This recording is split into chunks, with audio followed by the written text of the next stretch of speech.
જય શ્રી કૃષ્ણ, રાધે રાધે. વૈષ્ણુ, અહીંયા છે ને મેં અડધો જ કપ સાકર છે. સાકર ડૂબી જાય એટલું જલ કરી દીધું.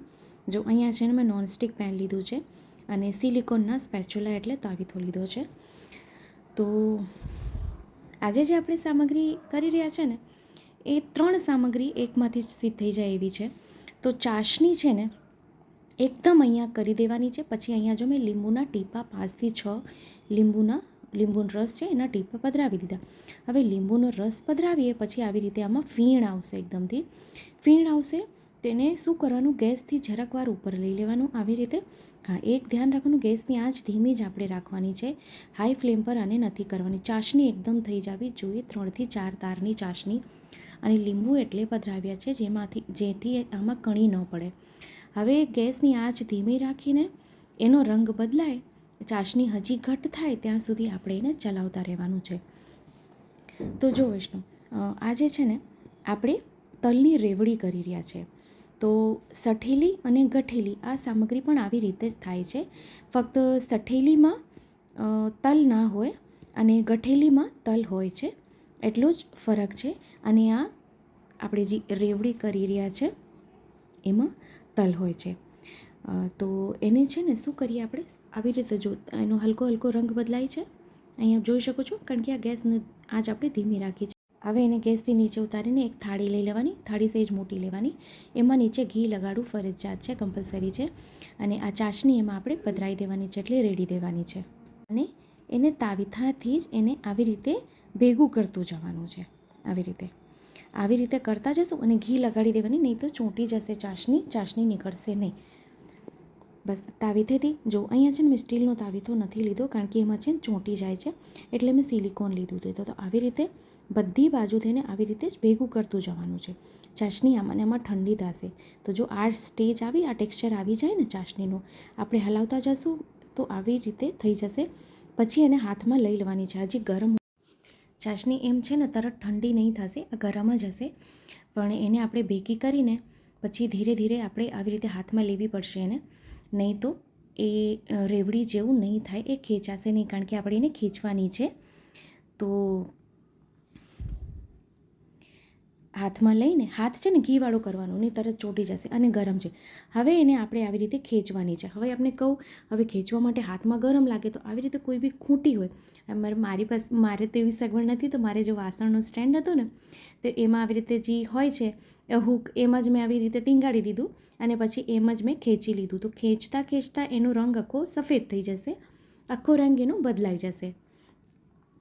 તો આપણે જો ખબર છે, હવે ઘરે ઘણાને એવું થાય કે રેવડી ના બને, સઠેલી ના બને, ગઠેલી ના બને, તો ના, જો ખૂબ જ સહેલું છે, આખો રંગ એનું બદલાઈ ગયો અને હવે એકદમ ટાઈટ થઈ ગઈ છે. જો એકદમ કડક થઈ જાય એટલે ફટાફટ એને ટૂંક કરી લેવાના છે. જો એક હું આપને કહું, કારણ કે ઠંડી થઈ જશે તો ફરીથી આપણે ગરમ કરવામાં થોડીક મૂંઝવણ આવશે. આ તો હાથેથી આવી રીતે તરત એના ટૂંક પણ થઈ જાય છે. આપ જો ખૂબ સુંદર રીતે એનો ટૂંક થાય છે. તો આ છે રેવડી. આપણે આમનામ રાખી છે તો આમનામ રાખી શકો છો, પણ આપણે તલની રેવડી કરવાની છે. તો આ જો સુંદર એનો રંગ, અંદરનો રંગ અને બહારનો રંગ બી કેટલો સુંદર આવી ગયો છે. જો વિડીયો છે ને થોડોક ફાસ્ટ ફોરવર્ડ કરું છું, કારણ કે બહુ લાંબો જતો હતો વિડીયો, પણ કટ નથી કર્યો મેં. તો ગેસની આંચ બી જો અહીંયા ધીમી રાખવાની છે, બરાબર, અહીંયા પણ ધીમે જ રાખવાની છે. નહીં તો જો ફાસ્ટ કરશું તો આજે આપણે રેવડી બનાવી છે તો રેવડી તરત જ ઓગળી જશે, તો આપણી બધી મહેનત પઈ જશે આમને. તો એને ગેસની આંચ ધીમી રાખીને પછી આપણે જો એની જરાક એવું કરશું તો આમાં તલ એમાં ચોંટવા મળશે, ગરમ થશે ને એટલે રેવડીમાં તલ ચોંટશે. હવે રેવડીમાં તલ ચોંટે ત્યારે આપણે સમજવાનું કે હવે તલ ગરમ થયું છે, પણ હજી ગરમ નથી થયું. મેં અહીંયા એક જોઈ હતી કે ગરમ થયું કે નહીં, તો નહોતું ગરમ હજી થયું. તો આપણે ફરી એને ઉપર રાખીએ તો હવે અહીંયા જોઈએ તો અહીંયા તલ ચોંટી ગયા છે રેવડીમાં. તો હવે અહીંયા પ્રેસ કરીને ગેસની આંચ છે ને અહીંયા હવે બંધ કરી દેવાની.